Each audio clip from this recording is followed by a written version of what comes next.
Hi, welcome to the first episode of the Itinerary, which is going to be my devlog about Atlanotes, formerly called Map Notation. And it's still in this domain because I actually haven't figured out how to uh, change the domains. When I do change the domains, then it causes some authentication errors, and it's still a priority. Um, this isn't really that formal of like a devlog. It's more to me to post my thoughts, and also showing the process of what it is. I guess we can just start by what exactly is like the inspiration for me on making an app like this, and it really just kind of stems down to the fact that there was really nothing out there that did what I really wanted to. Um, I think most people in the furry community kind of see me as the food guy and a lot of food related posts. That's true, but that's also just not necessarily what the point of Atlanotes was. Actually, like I'll show you the origin story of this actually comes down to there's an interesting 5G tower near my house where it's hidden like a tree. Now, this used to be on Google Maps. So actually, if we go to Google and we go to Maps and we head all the way down here. So like it used to be a point of interest on Google Maps down here, and people would leave funny reviews like saying like 1 star, I thought this was a tree but it was actually a 5G tower, or this, it's like it's too real to believe or something like that, and then Google just deleted it. And I thought that was just wrong. Like I see there's like stuff like this out in the world, and they're not things that important or like worth traveling, or like worth traveling as in like flying towards to go see it. But if you're next to it, it's interesting. Like it's an interesting thing to take note about. And it really is just kind of funny that you can tell people it's like, hey, there's this thing that like there's this 5G tower and it's hidden like a tree. And it was kind of funny because after, about a year later and the movie Hoppers comes out, if you have seen that movie, like this actually becomes kind of funny because there's, in that movie, there's like these towers that are hidden like trees, and that's kind of integral to the part of the movie. Um, there's a lot of these cases where things just disappear off Google Maps that I think deserve to be preserved. Like there are how things used to be, how things they are now, and maybe even things that are in the future. So part of the process of it is that I put in a date, and that date can actually be well in the past or well into the future.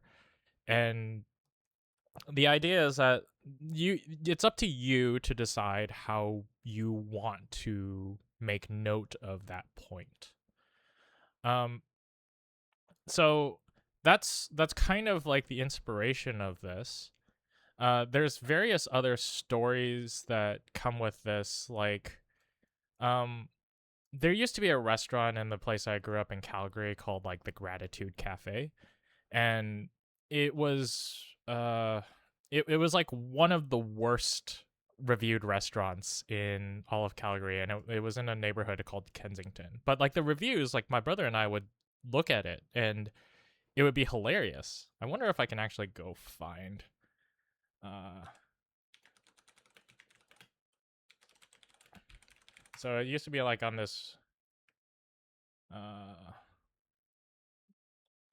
on this thing called like Zomato, and like I would have to like go into like the Internet Archive, and I would remember like it would be about like vegetarian lasagna, like there it would be it's a vegan restaurant.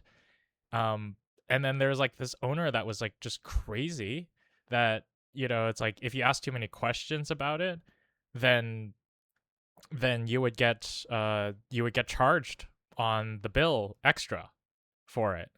And then you would have to order something like the vegan lasagna, and it would be raw stacks of tomato, cucumber, and onion stacked on top of each other. And then it was like, it's lasagna inspired. And like, so there's just like these things that, and then obviously that restaurant died and something replaced, but like all those reviews are gone. And that history of that place is completely missing. Yeah, it's like worst service. I would be embarrassed to work here. I can only imagine how the owner treats her staff. Not only was she extremely rude, she called the man next to me fat and actually told him he was not allowed to order the pizza because he was not making a healthy choice. She actually used the word fat. I am mortified. Oh, yeah, so it's like, remember that show Candid Camera? Halfway through our stay in Gratitude Cafe, I hoped there were cameras hiding behind the corners. The service was so obnoxious and offensive, we couldn't believe this waitress was for real. It was in between the points of the waitress not taking our orders when we were ready because it wouldn't make things go any faster. Or when she loudly yelled across the restaurant to incoming guests who ended up leaving after 5 minutes, or when she immaturely sang the entire song "If You're Happy to Know It, Clap Your Hands." We felt we were an alternate universe and the joke was on us. I don't remember the food, but I will never forget how repulsive the service was. The waitress asked my friend, "How was your sangria?" My friend's response is, "It's very sour." The waitress said, "Yes, I know, I made it wrong. But if you buy another one, I'll make it better."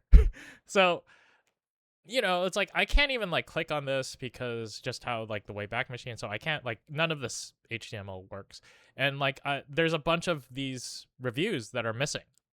Internet Archive is great. It has even preserved any of this at all, but that entire history of everyone's memories about these places just kind of leave, and that just feels very wrong. There's like, well, it's like, what about like other competing things? Like, what about like Google reviews or something like that? And the thing is, like, I have done Google reviews before, and my problem is that you get into this evaluation problem where you are now mandatorily setting stuff to 5 stars. And when you set them like, or like there's 1 through 5 stars, and then you have to make this one-time evaluation of a place that you may have just visited for like 5 minutes to get a coffee at like this. This is an awesome Arabic coffee shop, by the way. But like, if you may have gotten a coffee, like, well, does that evaluate its pastries? Like, what if you come there the second time and you got the pastries? Now, how does your first review stand? Like, do you delete the last one? Do you amend it?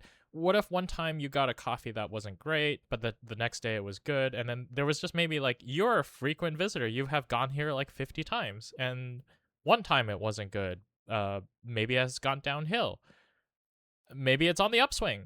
Like there's all these other things, but sometimes you just want to talk about like, hey, I just got a coffee, I'm enjoying a nice day. That's not a 1 to 5 star evaluation criteria. That's about how your feelings are.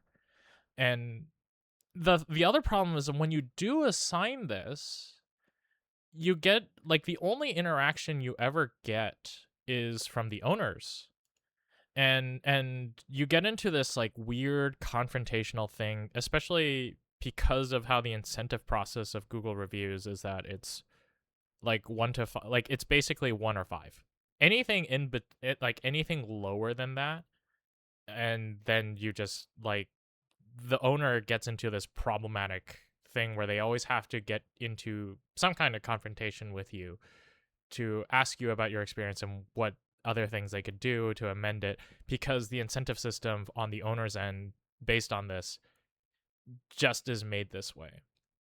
Um so like as a result, when I like, even though basically no one sees this right now, other than some of my friends that I cross post onto Blue Sky, it's one of these that like, when I actually was able to make this happen for myself, I've never been happier about documenting everything I did.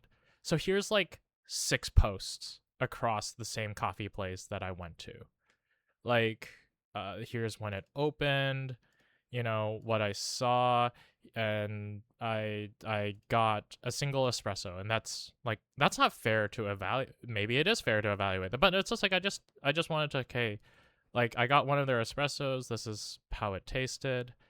Um, really interested in cookies and cakes, and then like the next month, like I found out the place was like incredibly busy at like 10 p.m. That's a different detail, mostly because it was like after prayer, and it was like the only coffee shop, probably like the only Arabic like Muslim hangout place within maybe like 15 miles for people to actually be at, and it's next to a mosque. Uh, so it was like buzzing at like 10:30. Then I got their pastries. I got like this pistachio cake and this tea, and then just someday I just wanted to hang out outside because it was an amazing day, and just take a few hours. Like that has nothing to do, like other than like this is just where it happened. Like that has no bearing on the owner. That has no bearing on the stuff I had, other than it was sufficiently satisfying to me. But I don't know if you're gonna have this experience. But that's the experience I had, which is this cake, this tea, um, this just amazing time with my husband. I don't want to assign a 1 to 5 star on this, and it just doesn't make any sense.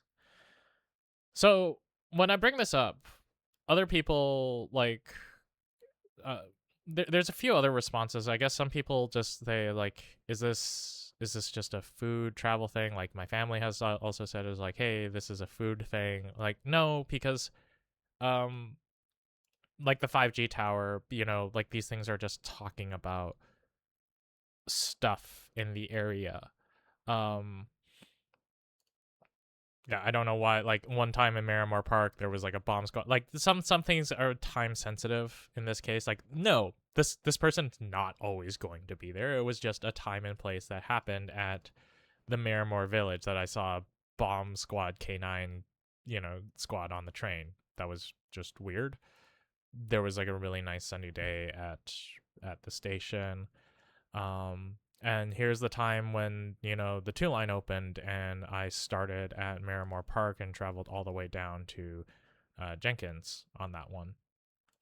So those are my times and those are my memories. Now, they're mostly tied to photos, and I've tried actually before this looking at anything that did this properly, and I was really shocked about how nothing really worked. So like I guess like I looked at like, well, the first thing is like Google Maps has like, if you open photos, it's buried somewhere. Like you tell people and it's like, oh, they might find out. And you can find your photos like if you have location tracking on your photos, they'll produce this map on here about your photos, and it's this kind of terrible heat map sort of thing, which will, I guess, intuitively kind of tell you where places you've mostly been. And this is better than nothing, but you also don't have any text. So like you'll know where the photo was taken, but that won't tell you how you felt about that time. That won't tell you about like anything you want to annotate about it. Other problem is that sometimes where you took the photo and what you're talking about are not actually connected with each other. So the one of the best cases is like takeout, when you're at like a restaurant and you did some takeout. Um, this is my house, right? Like I got this takeout from this restaurant, but the geo coordinates for that photo would be my house and not the restaurant that it is. Like what's the important location as part of this photo? Is it my house or is it the restaurant? Very clearly right now it's my restaurant. And that's one of the problems that it solves is this kind of problem. I'm also, when I was working on this, there's this checkbox for use photo metadata for location and dates. Uh, this I actually found out your photo, your Android and probably your Apple device, but your Android device on websites will automatically strip out that metadata when you upload it to a website, and there's actually no way to explicitly tell them to include it, which was like I worked on this for like 2 weeks, like 2 weeks straight, 3 weeks straight, only to find out that fact later on. It works on your desktop, like, and I have to work on something to actually just remove this entirely on mobile, but like the only way you can actually put this on is if you have a native application and it's not through a website. But the other thing is that the geolocations on your photos, when you have that enabled, is actually very inaccurate. So if you like wanted to intend it here, it may actually be dropping this coordinate maybe 100 feet off, depending on the circumstance, because getting your location is a battery intensive process, and when you take a photo, it's not necessarily, there's like this trade-off that they don't actually know if, do you just want the general sense of where you are, or do you want the very very specific place where you are, which is a problem I have to deal with in this app. As you see, like there's just so many pins right now. Like this is ultimately a problem I have to try to solve, which is all these things clustered and they have to group at some point. And at one point, are you talking about something very very specific, or are you talking about something very very general? So something like Miramar Park, like I made this post, like every time I work on this, I get very, very interesting design and engineering problems, because I make this post where I'm talking about the different amenities here, but I'm both talking about the velodrome, the soccer field, and the climbing wall. But the climbing wall's over here, the velodrome's over here, and the soccer field's over here. But the label for Miramar Park is over here.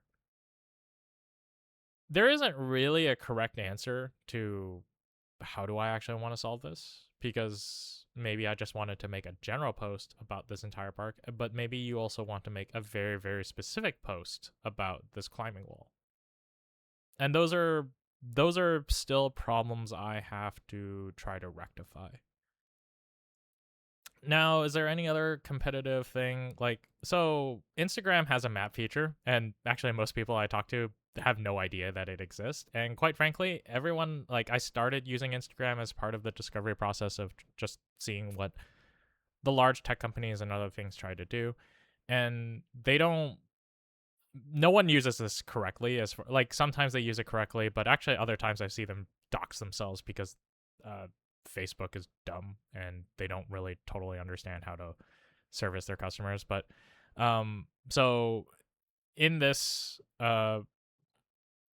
I've seen posts in Seattle where someone makes a reel about Pike's Place Market, and then the location of that reel would actually be in someone's house in Mercer Island. And what I assume what happened is that they filmed whatever it is on Pike's Place Market, and then they went home to edit that reel and post that reel, and they included the location, which that location then starts becoming that person's house, which, you know, like that's the exact problem I talked about with the takeout stuff. It's just like that important part is not where you were now, like right now when you posted it. It's about what the content, like where you tag that content location. So the, it's like various ones of the, like there's these various problems. They're very interesting problems that I have to solve. um the closest I've ever seen, what I want to see done was let me see. So the closest I've ever seen is that if you go on, let me find Kenji. There's like this caviar store that I always use to just kind of track down Kenji, because it's kind of really difficult. Like there's these reviews and then there's profiles. Let me see. So here's Kenji Lopez alt. So as I scroll this down, this is kind of a timeline, and then it will start highlighting the various reviews that Kenji has. Like this is actually fairly close to what I want. Although as you can kind of see, like actually the visibility of the pins of it trying to highlight, it's still also a really difficult problem for even the big tech company of Google with like hundreds and hundreds of engineers for them to figure out. There's also almost no interaction here about you can like something but you can't even respond. You can't talk to them about, hey, it's like, I like you should really try this different topping of pizza at this location of something. There's no social aspect of it. And like, to be fair, like they're not looking for this to be a social media system. So um like that's not what they're there for. They're there to be a review system. But it's like I liked this kind of interface style, and that was what was trying to replicate. The other was like Eater. So Eater, like has these various maps. Let me see. I want Seattle.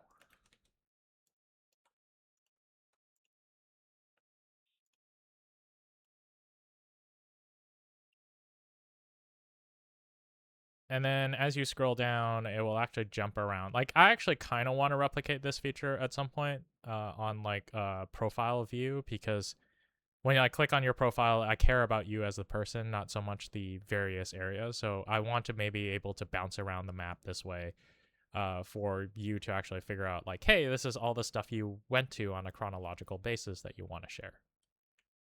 But even then, like you still have difficulties. Like I want to see this, and then I want to scroll this, and then no, I lost my map position, and now it went down here. It's like, what is the importance here? Is the importance of where you're scrolling, or is the importance of what you're clicking on? Like these are UX problems that are pretty interesting to solve. And seeing like multiple different big companies not solve this properly, or like put a lot of thought about solving this very directly, it's very like, these things are worth solving.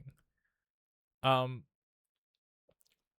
I guess we can like from here talk about the progress of where this is. And it's like, okay, so it's like, yeah, this is great, but this is really ugly. I've seen, like, we're talking about the age of AI and everything. Like, let's talk about like the big elephant in the, or I guess whale in this case, if you're talking about DeepSeek, the whale in the room, which is the AI. It's like, why isn't this just vibe coded? And I've seen so many like prettier vibe coded one shot apps out there. And I'm not also coming at this from some like artisanal, like I hate AI and everything. So I used to work at Microsoft. It's no secret there that over the past like 9 months ish, that effectively we were all forced to use it. And I'm not unthankful about that process. Um, there is like, it was really crazy how that happened. Is that in November, I remember talking to people about it like in November, and then we were primarily using the chat system to basically replace Stack Overflow. So like, it's like, hey, how do I do this thing in React? Like what is like the various like incantations to deal with Angular's, you know, class construction. This sort of stuff is like, and then it would advise you, and then we would probably at most copy and paste whatever it advised you into the block that you wanted. Like that was that process. Stuff changed somewhere around February, and I think February is when Opus 4.6 primarily got into everyone's mind. And then when you ran Opus 4.6, it was actually able to solve a lot of problems pretty directly with a code base that was quite huge. And in my case, when I was in Power BI, it was like 300 gigabytes. Like that code base was massive.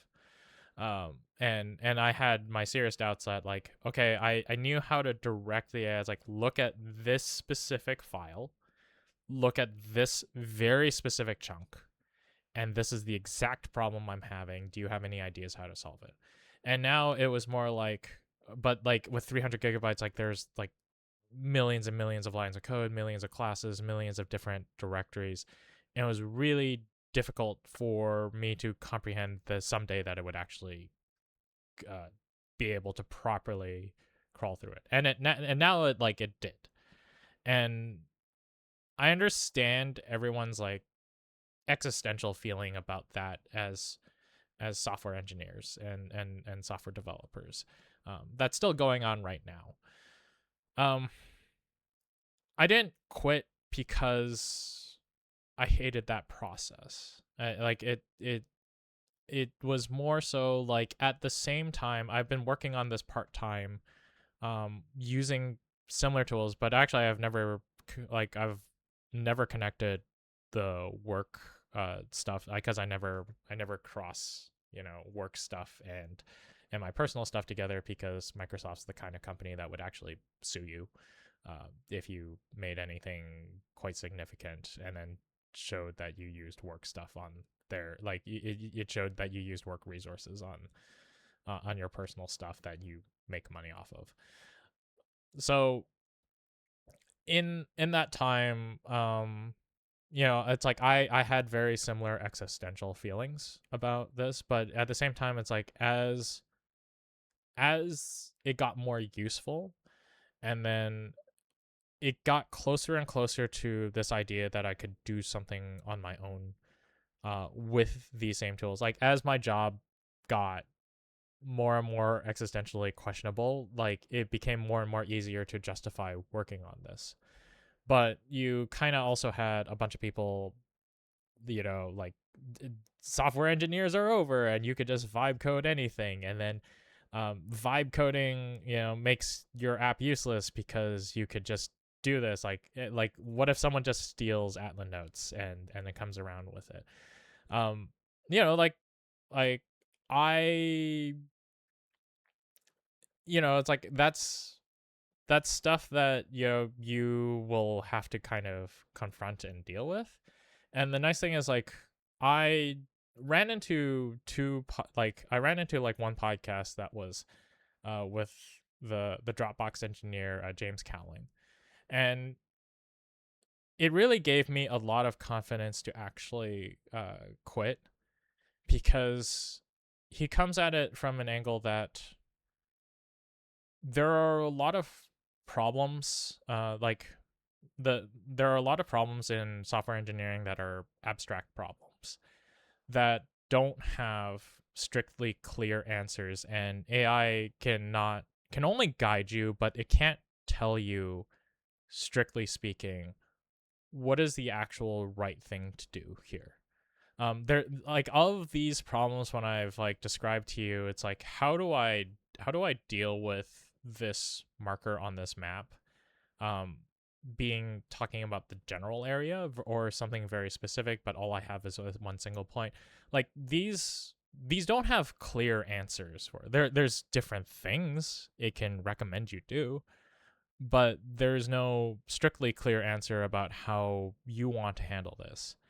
And then if I click on this, should it filter all the results? Because now it's like I have this donut post around here, but it's like, yeah, it's like if I move around here, should it always search this area like live and dynamically, or should it preserve the results on the timeline? Like, what level of control do I want? If I toss all the way out here, it's now talking about markers that I don't see on this map. Like, how do I want to solve this? They're not directly clear answers about how you do, and that's part of the engineering problem. And I was encountering times where every day I would dislike the stuff I would want to work at Microsoft, and I would wake up at 6:30 in the morning, and I would constantly want to try to solve these problems.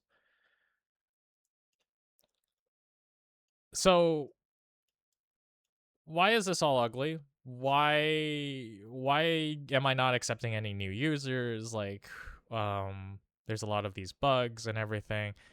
Couldn't you just vibe code? Like, why couldn't you just vibe code one shot this? Like, okay, you have used these AI tools. You're using this in this app. What are you doing? So I'm taking a very gradual approach to this, and I'm working a lot of infrastructure to try to assist in building these features into trying to build these features with AI development in them so that the AI actually helps me work rather than just hoping and praying that the AI just does the thing that I need it to and it doesn't do any mistakes. Um, so one of the pieces of infrastructure that I have is this playwright test, which um this is different than unit testing. So unit testing would be like I have this multiplication thing and it takes in two numbers and then I expect the output to multiply it. So if it was like 3 and 3, I would get 9. And then you would just write a unit test of like 3 and 3 and 9. And it's like, hey, does that pass? Yes. Okay, cool. Your multiplication function works. These aren't as I got further and further working in both worlds of my own app and Microsoft, I was figuring out that what we were doing as tests were not sufficient in this era. What ended up happening is that a lot of people had these complaints about dealing with a lot of code and a lot of pull requests and a lot of new features that were just they were just hailing us all the time, and it was really hard to keep up. And one of the reasons it was really hard to keep up, and you see in my theory about a lot of the open source projects killing, it's like they have like a straight ban towards anything AI generated. And the reason is that you don't have any issue. Like you can be faced with this big, complicated 1,000 line pull request, and it's hugely intimidating for you as a human because it was all generated, and you don't really actually know if it's correct. And it's as in like if it's correct as in uh did it actually build the thing properly? Did it break anything? Quite frankly. And this builds it all like from scratch, where if we're talking about like the multiplication thing, it's like, okay, so you have a multiplication 3 times 3 and then it would go into 9. But it's like the thing is like, how does that function work in the greater system of putting your lat longs in here? Like if I opened a geonode and then I called that calculation into the lat long, and then I put in that lat long, and then maybe it malformed, and it's like it actually did the thing and made 9, but 9 is not a valid, like, or maybe it multiplied out and it's like 100 to 100, but like there's no such latitude of like 100,000. Like that's not a valid value, and then it broke the entire, like your function is correct, but it was not within the bounds of the greater system of the application.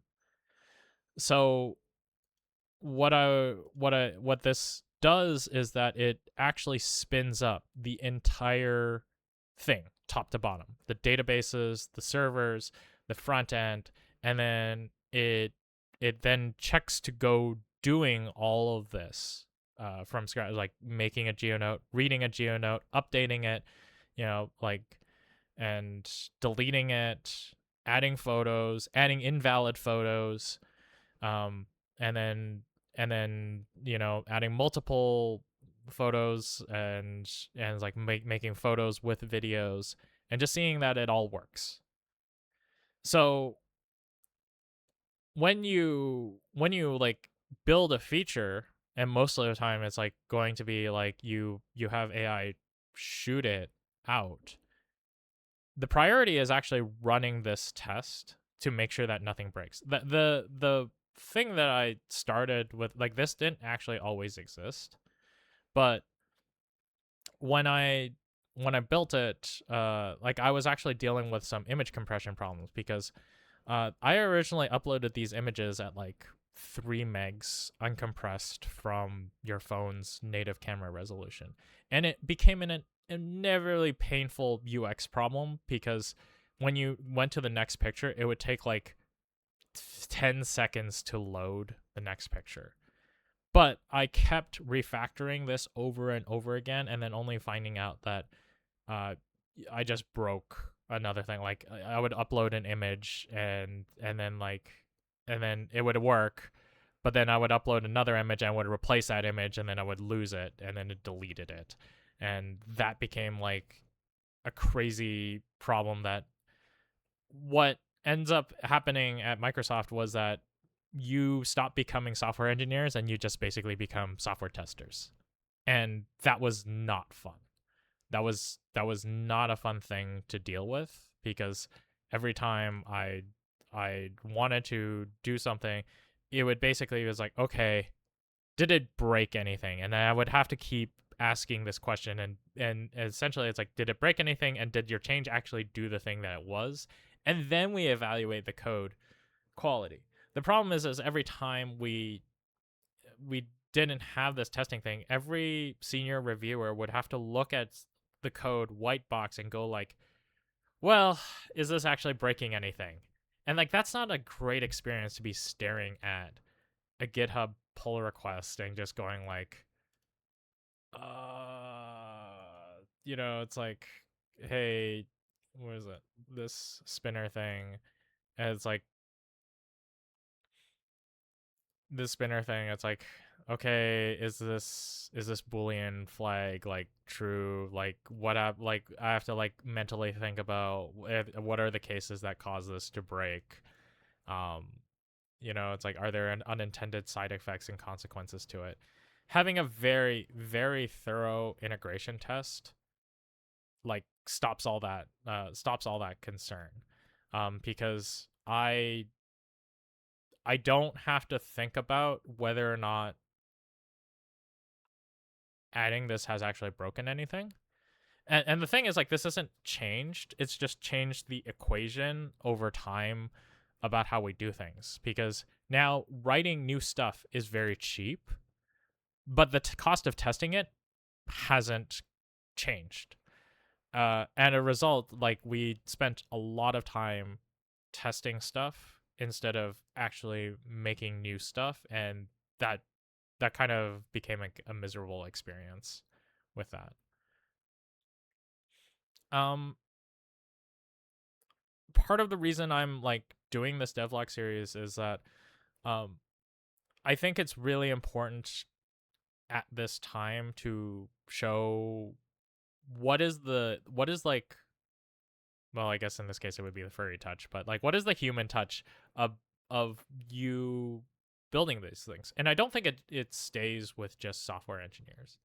Um, these this is a new problem that it's like you can kind of say like this has gone over time with music, where MIDI, like the MIDI systems, no one had to learn how to play instruments, and now you just can make, like, you can make an entire orchestra off a MIDI synthesizer.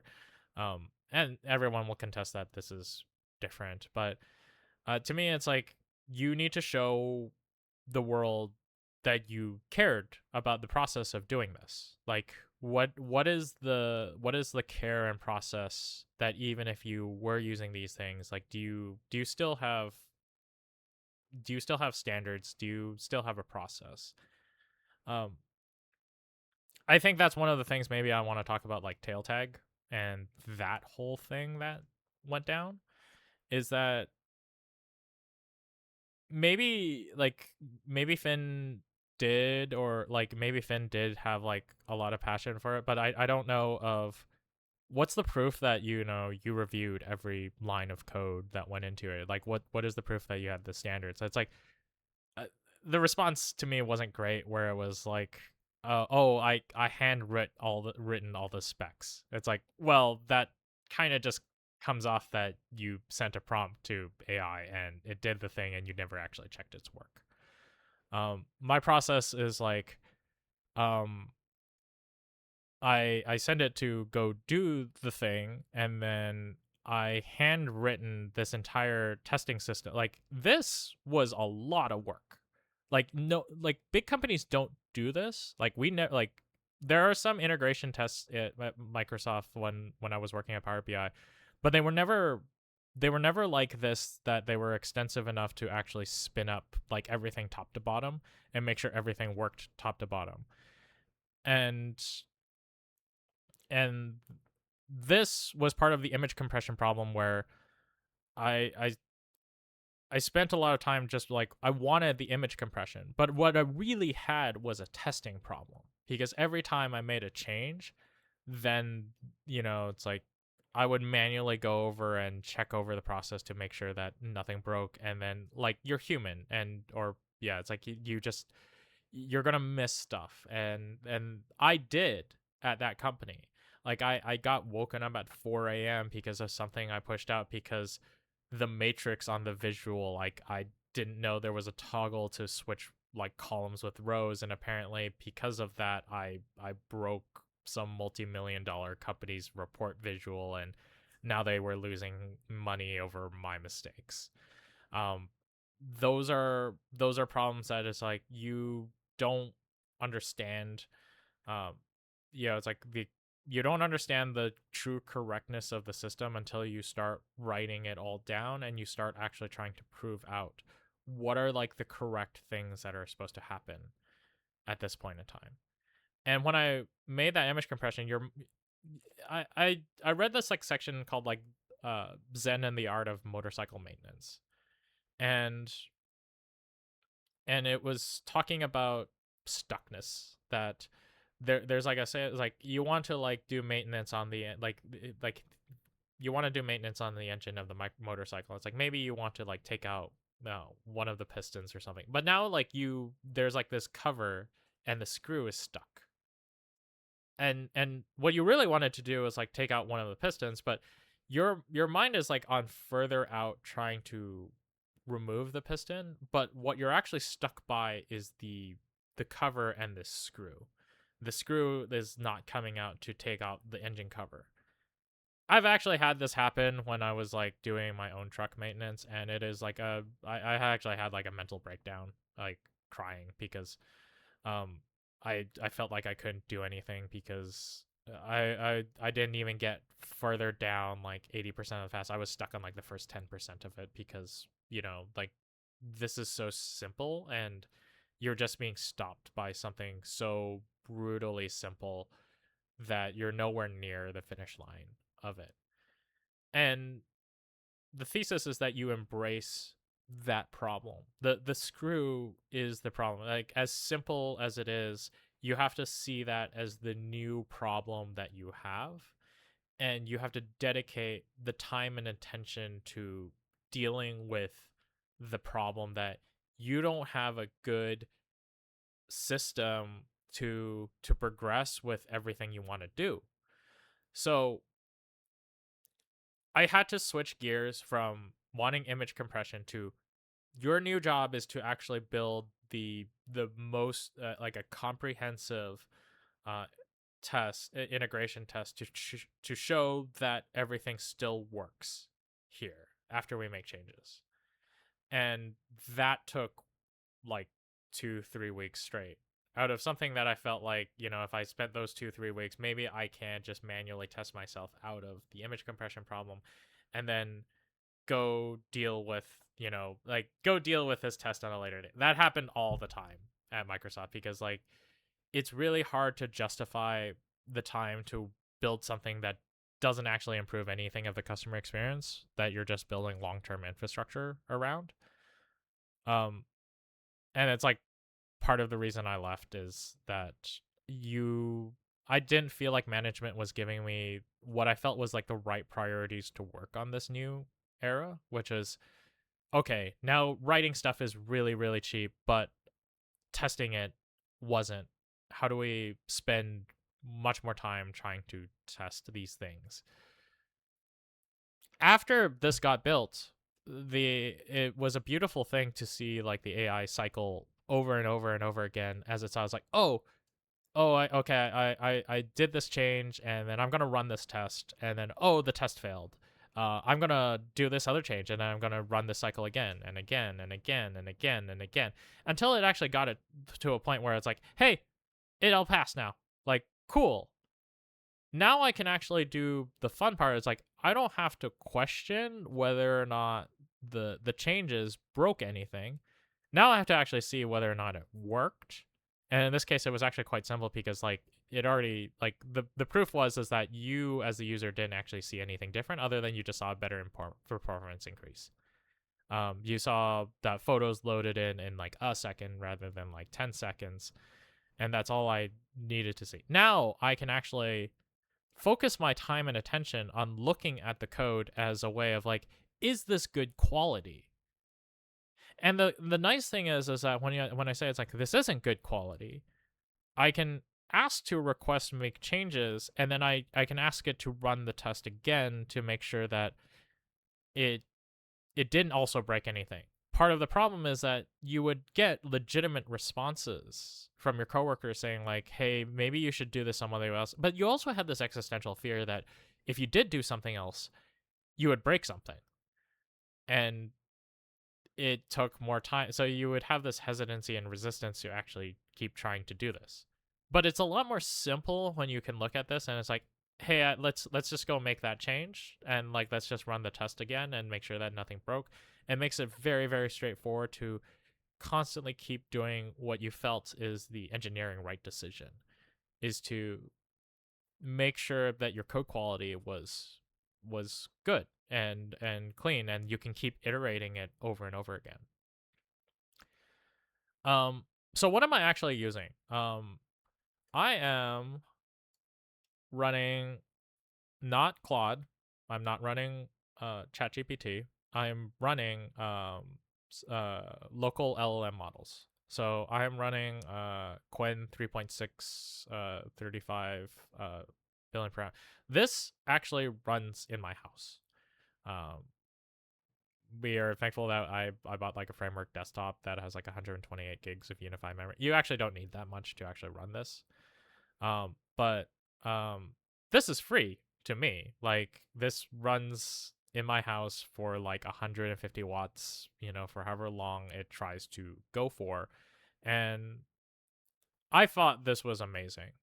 Like it felt like there was like a different way forward, that we didn't have to deal with this duopoly of OpenAI and Anthropic kind of owning it. And I got really tired of Anthropic's weird bullshit about um it would be like on a day-to-day basis, Opus yesterday would feel like it was not Opus today, and it would be dumber, and then they would say like, oh, we spent less cycles, or it was thinking less. I was like, I don't know what 4.6 or 4.7 or 4.8 even means when it changes day to day.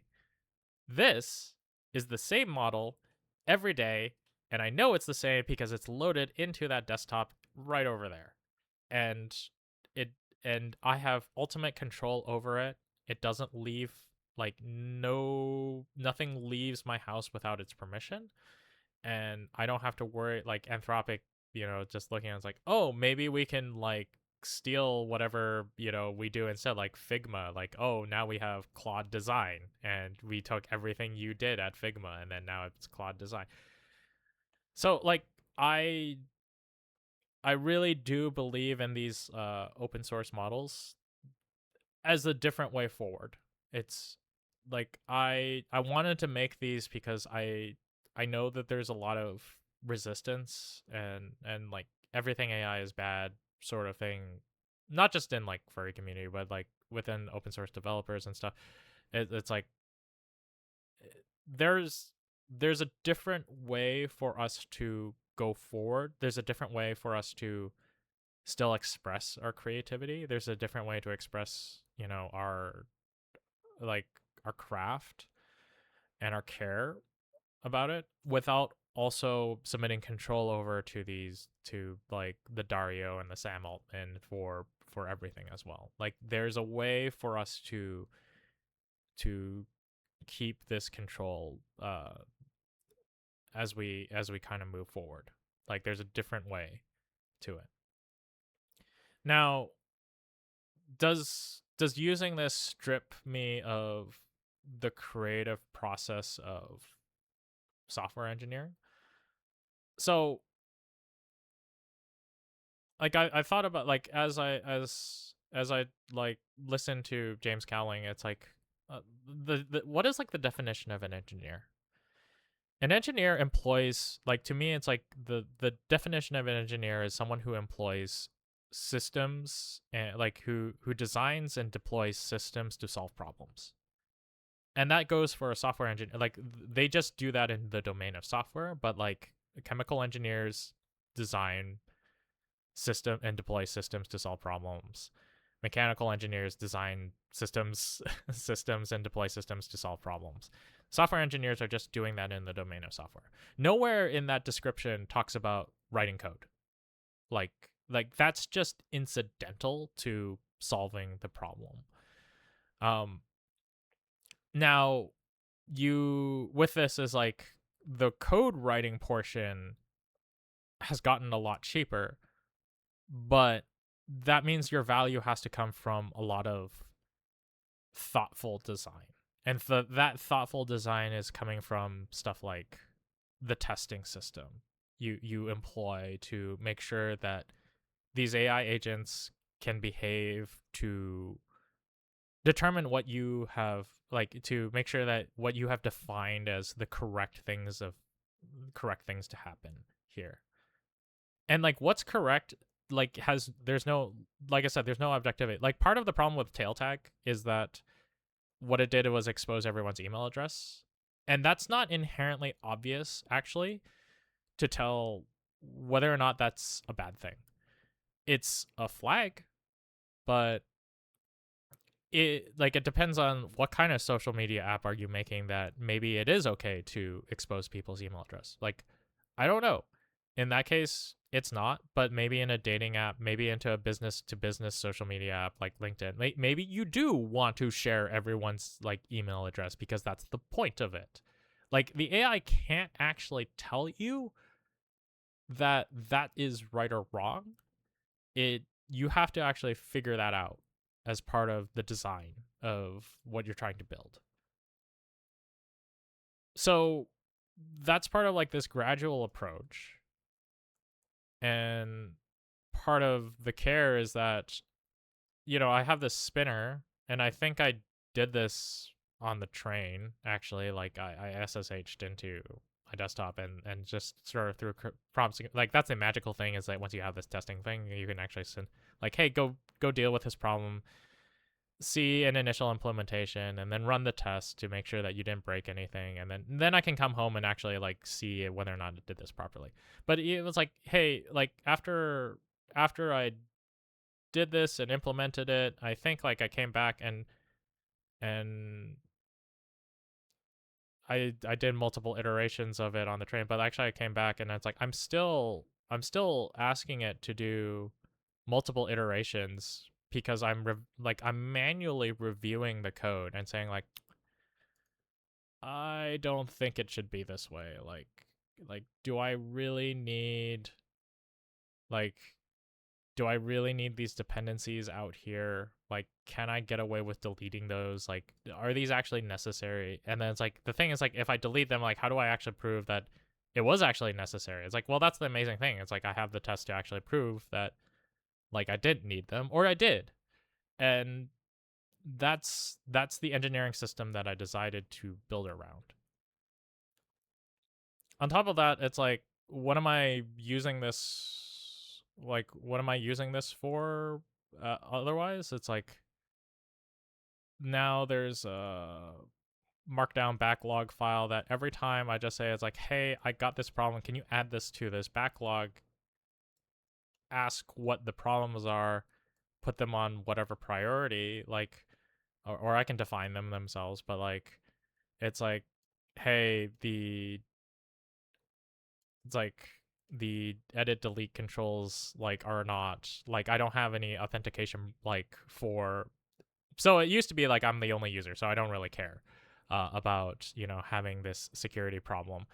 where, it's like I have two users and one user can delete the post of the other user. Like I knew that that was a thing. Um, and that's what prior to the reason I don't have anyone signing up on this, because I haven't actually figured out like the proper way of dealing with these problems right now. But it's like I can note that down. I can define that these are the these are the places where you're we probably have, and like the AI can actually kind of take a look as like these are kind of the initial places to go take a look at it, to kind of build out a specification to uh take one of these problems and go tackle it. And then that leads me to a process to manually reviewing it, like I'm a boss or I'm a coworker, to actually taking a look and seeing um what it's like, was this of good quality to actually deal with this problem? Like, does this actually solve this problem well? Like the test will actually tell me that nothing broke. That's cool. And some other cases, like, do I need to add other stuff to this test to make sure that your new thing that you introduced actually does do what it says? That saying, it's like, does it actually do the thing? And then the third thing is like, after you have those two things, then you can actually review the quality of it. And I think that's like, I'm still having a lot of really good value here to to building this system out. I think part of the problem is when you see a lot of like really impressive vibed one shot like video games and stuff like that. But like, as far as I understand, like they built their own game engine. Like the AI builds its own game engine to like craft out GTA 6 or something, or Roblox, or Minecraft. And the thing is, like, do you trying to say it's like, okay, this all looks good, but that person's hand is like they're putting like left hand forward and not right hand back, and now I want to go fix it. It's like, well, like when the AI goes changes things, you can't like like you can't define of whether or not it actually broke anything. It's like, well, if it put the left hand back and the right hand forward, maybe it moved the left leg forward and the right leg back, but you actually wanted to keep the right leg forward and the left hand. And now you're just in this eternal AI cycle of just trying to constantly tell it to not make like what you see as like the mistakes of what's going on. And then it becomes very difficult to manage as things get more and more complicated. And if you punched out something extremely complicated, then you have to actually go look at everything and understand everything, because it's very unlikely the first thing that you make is absolutely perfect. Like that's just like, that's why you're seeing all these things as demos, but they're not actually finished products. So that became a really big problem at Microsoft, where I called it like an analogy of just like, well, it's like you work on a tire shop and you did 20 tires a day.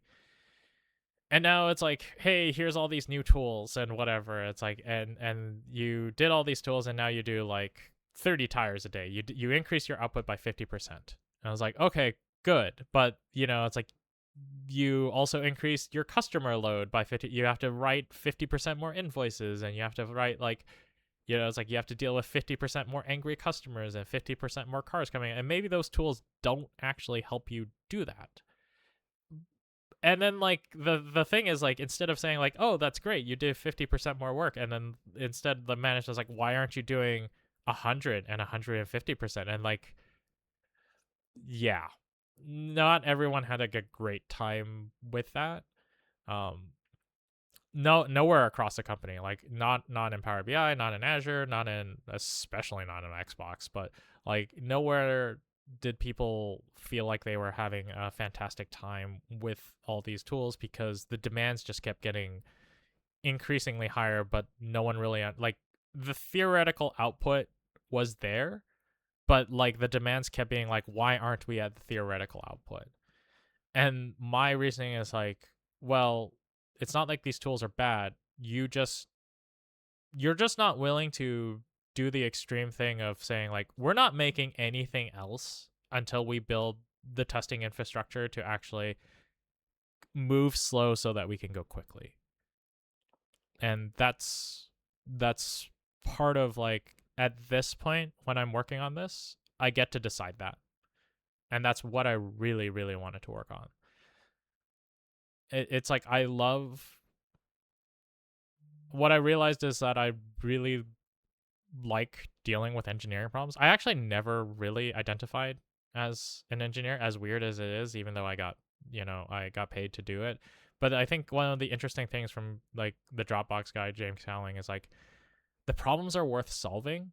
Like the reward for an engineer, if you have enough money, and like that's something I'm like thankful about that I decided that this is what I wanted to do. Is like if you have enough money, it's no secret that people at Microsoft make a good sum for being an FTE engineer. And that was like one of the resistant things that I had to deal with of leaving voluntarily. I was just hoping and praying that I got laid off and I got severance and then I can actually decide to go do this. But I actually had to pull the trigger myself on it. But the his analysis was that as an engineer, the reward is working on puzzles and solving interesting problems. It just happens to be a really, really well paying thing to go do that.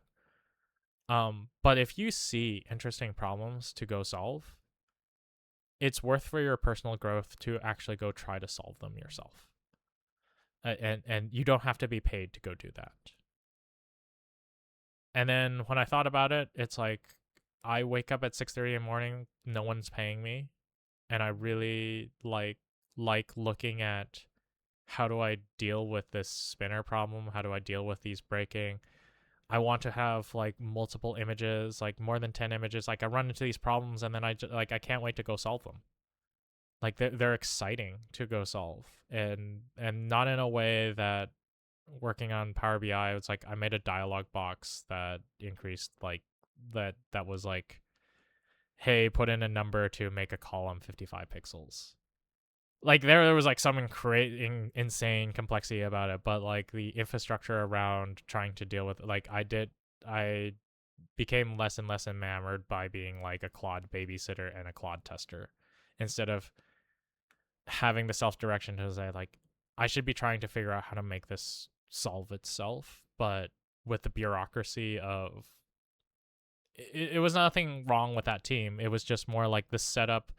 What I found like the conclusion as I kept going is like amongst these open source models, amongst working on this myself, is that more and more of I think actually like the big companies have the biggest disadvantage to try to move the way that the new tools let you go, because they're set in an existing structure of like, oh, you need to make Jira tickets, and then you have to make user stories, and then what those user stories are like connected with epics, and then those epics need to have tasks, and then you need to break down those tasks, and then we need like they started moving those towards these spec files in Markdown, but they were in a different repository than where the code base was actually going to be interacted with. Where I just like, no, the specs are here. The specs for solving my problems are in the same place that the code is, because the AI agent needs to be able to pick up both the code and the spec at the same time, and then go look at, oh, how do I connect these together? And no, it's like that's like so many bureaucratic problems of just dealing with a team of 200. um that's where the problems come in. I want like one last thing as just like I see people like, especially I'm talking with other people about, well, I'm seeing the stuff that I really love to do being automated away. And it's like I sort of like see this as like, but the thing is like software engineers are basically the real life equivalent of wizards. Like we make things that we have skills, and then we make things that we essentially have magic, and we can build things out of the imagination, and build useful things out of our skills and tools. And now like with AI, it feels like what everyone has is a wizard staff. and then it can make fireballs, or like, but it can't just make fireballs, it can throw ice, and throwing ice was like something a different specialized skill set was. And that feels very dejecting, especially like I don't have, I have sympathies because like I actually was one of those rare people who actually really liked writing good documentation about code, and like how the program worked and how to do the setup process. And now it's like that's basically totally out the window, um, because it's like why would you have that? But the thing is like, although like everyone has like everyone can have this wizard staff, not everyone understands magic. And the thing is that you as a wizard can make the staff dance better than anyone else. If you like, you have to understand that you are actually the best equipped to like best equipped to be the most powerful you've ever been, because you know how to do this better than anyone else. There's a lot of principles about dealing with this that only good software engineers actually know how to handle these AI agents in a way that we know how to sandbox them. We know how to um, do version control. Part of the reason, like, you run into like this different world where people are like, I use Copilot on my desktop and it's crap. And it's like, yeah, it is. And then you see software engineers like, I made it do like 500 different things, and it's like it feels like we're in two different worlds, and that it's very easy for you to go like, oh, AI is all hype and it doesn't actually do anything useful. And then like there's kind of this like partway excitement and existential problem with software engineers, like what is our purpose anymore if we don't if we don't uh we don't do that, like if we don't write code. But the thing is like, we understand version control. Like I have so many things that are now in repositories because in order for my confidence that AI agents are not going to destroy my documents, like it could be just a to-do list. But it was like there's like the thing is like, if you run your AI agents to do your to-do list and then it wrecks it, how do I get it back? Like, okay, there's like word restore back version history, but like with Git, you're gonna just like just discard it or commit it, and like revert that commit, something like that. That gives me full confidence for it to go interact with this specific file, and whether or not you wreck it or make it better, like I can always just fix it back again. And part of that process of like, every company is going to have this, every person's going to have this, is like, how do I make sure like these are cool, but I'm really scared about it breaking things. Like, you need to design a system as an engineer to make sure that you have a sandbox or something, or a version control history, that it doesn't actually break these things, and that you can actually realize the full benefits of it, while having the confidence of everything going on. So I think I covered a lot. I'm not entirely sure because like I like how long this has gone. Like it looks like about an hour. Um, I hope to do more of these, and a lot of it is, like I said, to I hope I can show you that I really do care about this. Like I care about this process. I'm not just having the AI go do everything. And I'm not just quickly rushing through things. Um, these, I think this is an important conversation to talk about, especially with, and it's not necessarily being had because a lot of people are either in the crazy AI hype train and it's going to take everyone's job and do everything. And then other people are like this is garbage and then it should be destroyed and smash the weaving looms. And I think the answer is like somewhere in this, where there's a like I can show you that there's a different way. There's a different way that we can move forward with these things, at least from a software engineering angle. I've had different conversations about other people about like artistry, and it becomes interesting. Um, and I think Noodle has like a really good current, you know, video of like the human touch, like incorporating the human touch of what you do regardless of whatever tools you have, is going to be increasingly important in the future, and that's why I'm doing something like this. Anyways, I don't know what schedule I'm gonna do it on. I kind of allocated Wednesday as social media day and trying to deal with all my social media stuff, which probably includes this.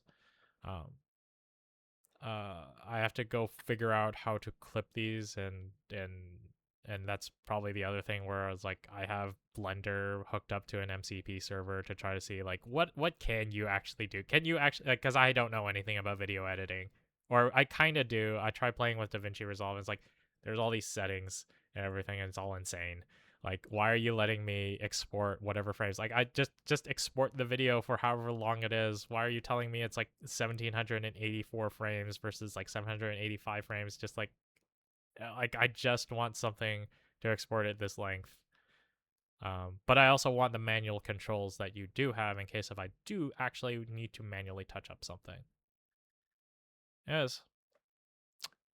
Thanks for coming to the first episode of the itinerary. I hope, like, yeah, I don't know how many people are going to see this, but I don't actually need to. I'm really really happy to actually kind of just sit here and talk about um, something I love, and maybe other stuff I'll go under, especially like, hey, I'll use it as an opportunity to talk about all my ventures as well. All right, see you.